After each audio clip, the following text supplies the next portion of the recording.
melebihi kemampuan manusia itu sendiri. Karena itu, la tahzan, janganlah bersedih.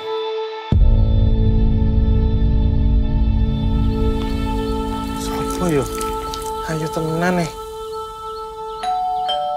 Asih ya? Ayo masuk yuk. Ibu. Ini babysitter yang kamu ceritain itu? Udah, ini Pak Reza suami saya. Langsung akrab. Halo Pak, saya Asih. Mungkin bisa di-share strategi apa nih untuk Mbak Lina bisa tetap sustain dan sukses dalam menjalankan bisnis Just Tip ini? Ridho dari suami. Alhamdulillah selama ini suami saya mendukung kegiatan saya. Bagus banget golnya. Tuh lihat tuh. Gak apa-apa, gak apa-apa. Kasih. Gak apa-apa, it's okay.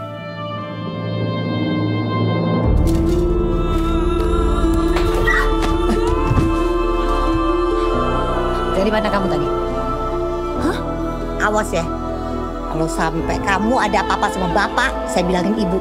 Jadi papa nggak jemput kamu? Papa ngapain di rumah? Tahu, dari lihat papa keluar dari kamar Mbak Asih cuma pakai celana boxer.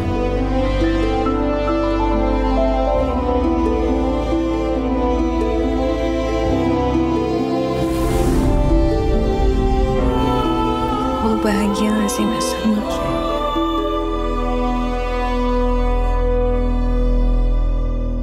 Kamu cantik sekali ya sih.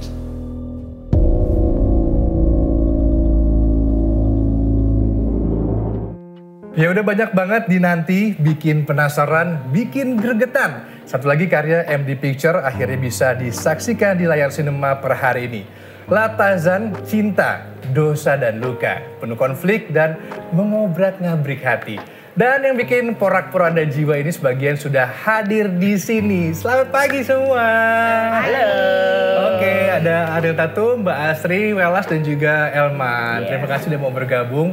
Dan inilah film yang katanya nih bakal seru dan ditunggu-tunggu gitu ya. Amin. Semakin penasaran dan sekaligus bisa malah jadi bikin tambah penasaran ya. Nah ini sebenarnya film yang seperti apa nih? Drama percintaan seperti apa? Mungkin dari Ariel dulu. Dari aku dulu ya. Kalau aku pribadi ngerasa mungkin kalau misalnya teman-teman lihat dari trailernya atau belum tahu kisah, enggak ngikutin kisahnya waktu menjadi sebuah threads itu, kayaknya nggak akan tahu sekompleks apa cerita kisah cinta segitiga ini gitu loh. Mungkin teman-teman bisa lihat, oh cinta segitiga udah sering difilmkan, udah sering diceritakan, sudah sering geger gitu ya. Cuma banyak sekali layer yang ada di dalam film ini dan akan ada kejadian-kejadian mengejutkan. Ya memang mengejutkan aku juga pada saat itu menjadi salah satu alasan kenapa aku mau bergabung di film ini sih. Oh iya. Kalau dari Mbak Asri? Mbak Asri. Tentunya yang bikin porak-poranda bukan aku. Siapa ya? Siapa ya? Satu tunjuk-tunjukkan ya. Okay. Jadi banyak yang rasanya porak-poranda hatinya. Hancur. Itu semua tergambar di frame. Nah, rasanya nggak mungkin tapi terjadi, ya itulah namanya hidup ya. Penuh sama surprise, bener. Jadi aku di sini pun merasa kalau mungkin nanti nontonnya ada kejadian yang nggak perlu ditiru, nggak usah. Oke. Iya, karena nanti bisa menghancurkan segalanya. Asik. Kalau Elman? Iya, ini film ini tentang pastinya cinta, dosa, dan luka ya. Dan aku bukan orangnya ya, bukan orangnya juga sama kayak Mbak Asri. Jadi film ini tuh memberikan kita sebuah pesan kalau ya La Tahzan itu artinya kan jangan bersedih ya. Jadi segala pun apa kehidupan, masalah atau ya badai kehidupan itu kita harus hadapi dengan hati yang tentram. Udah pernah belum? Belum, tapi hampir mirip lah, hampir mirip. Kan baru belajar nih, Ustaz, pengalaman gitu ya. Iya, betul. Ya, jadi La Tahzan ini menceritakan banyak message-nya yang bisa nanti kalian ambil ya. Jadi ya silakan ditonton di bioskop. Oke, Ariel, ini kan berperan sebagai Asih gitu kan, dimana ini perannya begitu kompleks, bisa mengaduk-aduk hati. Mungkin nanti kalau Mama nonton mungkin bisa digeruduk Mbak Ariel gitu ya. Nah ini bisa diceritain sedikit Asih ini karakternya seperti apa? ada sedikit keraguan di hati aku untuk bilang Asih ini jahat 100% detik gitu. Kenapa? Karena menurutku sama halnya sama siapapun di dunia ini ya. Menurut aku semua orang tuh terlahir baik gitu. Memang ada beberapa hal mungkin yang terjadi di masa lampau mereka atau bagaimana mereka dibesarkan sehingga mereka punya kecenderungan untuk berpikir seperti itu. Untuk melakukan hal yang mungkin orang lain ngerasa jahat, cuma itu masuk akal mungkin di dia gitu loh. Baru sekali aku coba bantu hidupkan. Jadi ya karena banyak layer dan sangat kompleks itu, jadi aku tertarik banget gitu untuk menghidupkan Asih. Jadi aku nggak bisa bilang Asih itu jahat. Jadi kalau positifnya kayak, positifnya ada nggak kira-kira? Positifnya banyak. Banyak ya? Dia kan babysitter yang sangat baik ya dong. Udah kesel belum dengernya? Babysitter yang sangat udah baik. gregetan juga ya lama-lama. Pekerja yang sangat teladan. Soalnya film ini nih tentang sebab akibat sih. Jadi kenapa Asih tuh begini, kenapa Alina begini, kenapa Mbak Kar begini dan begitu. Itu karena semuanya ada sebab akan dan terkupas akibat. gitu. Betul. Karena ada sebab dan akibatnya. Nah kalau dari Elman ini kan sebagai orang yang terdekat dari Alina. Nah ini melihat konflik keduanya atau konflik keluarga ini seperti apa? Kalau karakter dari Anggi ya? Sebagai Anggi. Betul. Oh Anggi tuh ada banget. Kenapa? Harus di underline sebagai Anggi. Sebagai Elman. Sebagai Elman. Gak usah sebagai Elman. Anggi. Ya kalau Anggi itu emang karena Anggi kan karakternya adalah dia itu asisten dan manajer dan sahabat dan semuanya lah buat Alina gitu.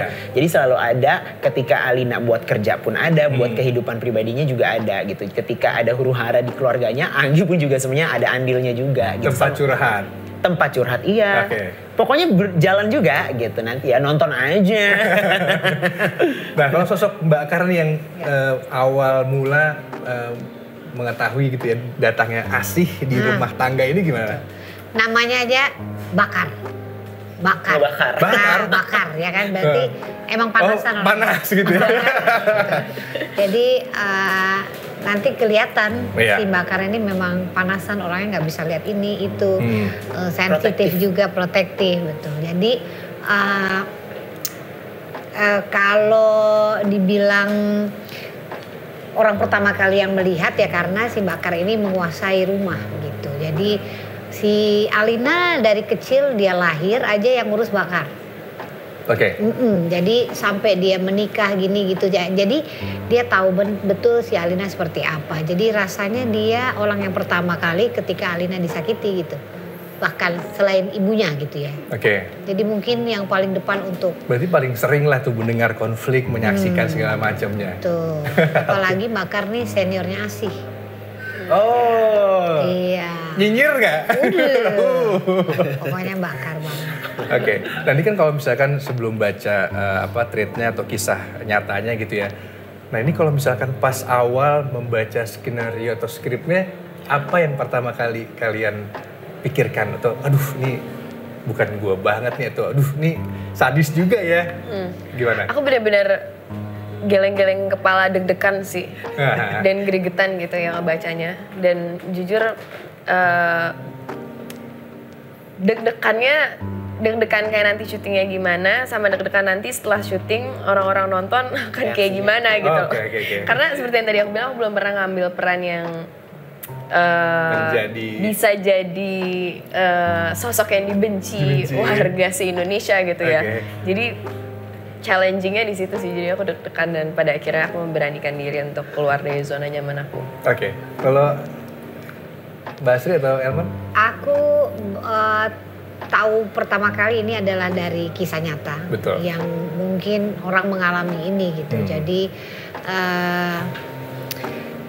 sakit, luka, sama dosa itu ada di kehidupan kita, deket banget rasanya. Jadi aku pengen aja ambil bagian dari film ini karena memang representasi dari rasa perempuan, gitu, rasa keluarga.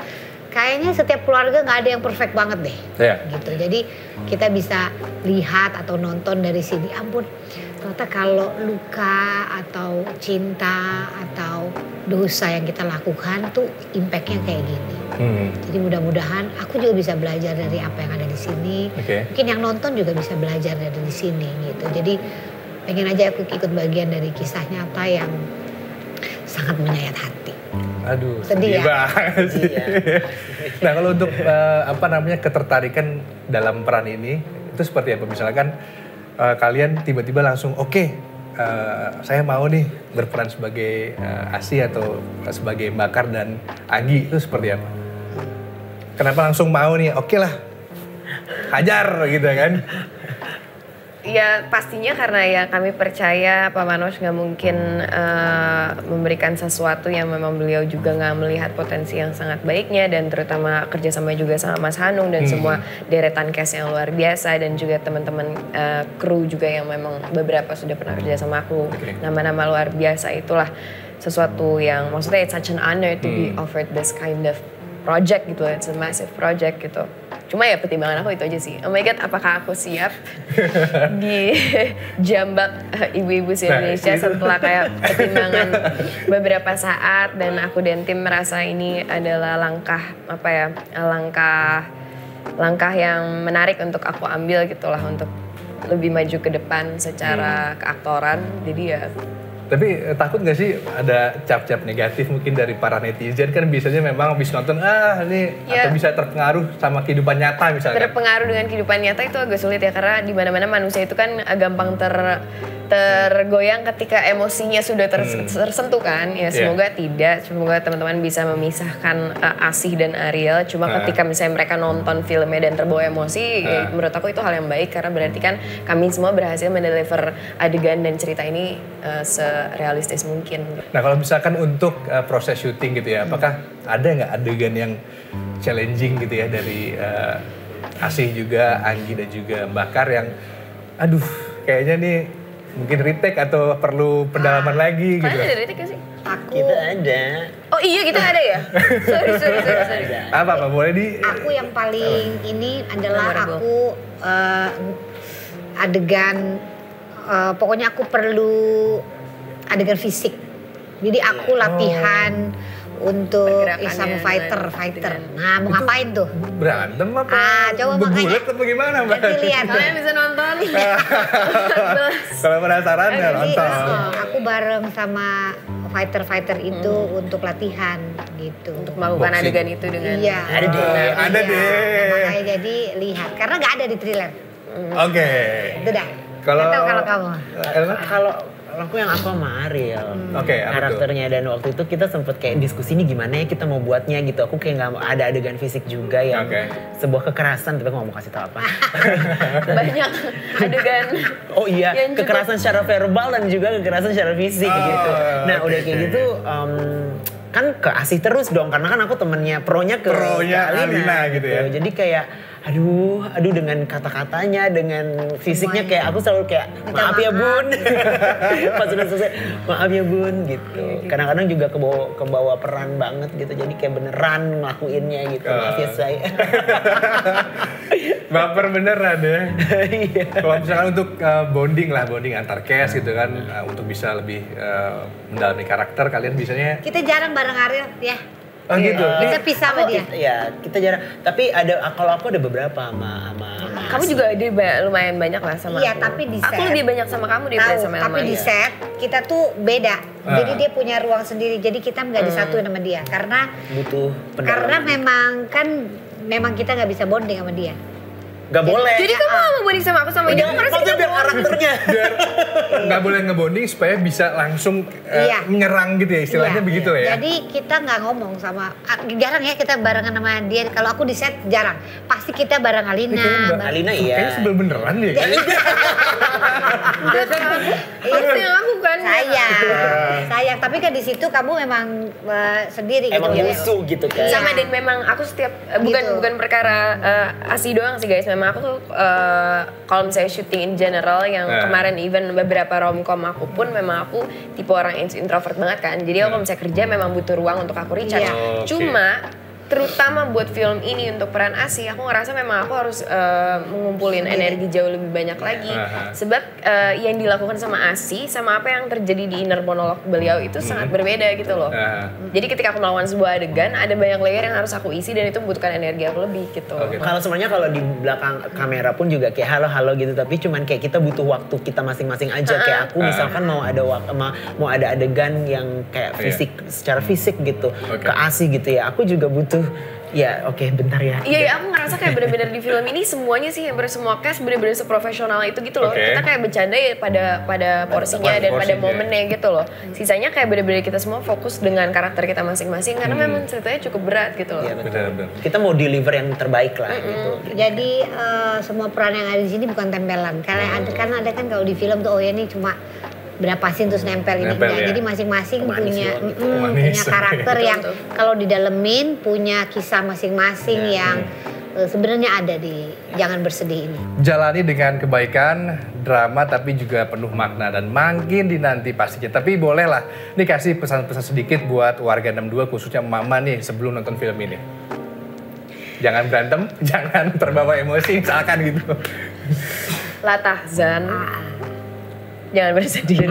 Buat para suami gitu mungkin. Hati-hati. Hati-hati doang. Sebagai laki-laki nih gue kasih pesan buat lo semua. Abis ini gitu ya. Abis ini. Semua langsung GPS cek. Langsung insecure. Aku kayaknya kalian boleh membenci Asi, jangan membenci aku. Aduh. Oke. Sebagai situ kerja. Aku yang sebel sama Asi, sumpah semua orang tahu setiap habis aku sebel sama Asi. Oke, ditunggu yang pasti nanti harus nonton gitu ya. Dan terima kasih.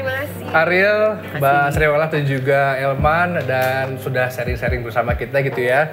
Dan buat warga 62 nih tinggal melipir ke bioskop kesayangannya buat memeras perasaan nonton La Tahzan. Udah ada di layar sinema per 14 Agustus ini. Yes. Oh ya, jangan kemana-mana dulu, masih ada fakta menarik lainnya di Fakta 62. Setelah ini, stay tune di MDTV. Jangan lupa nonton. Jangan lupa nonton hari ini.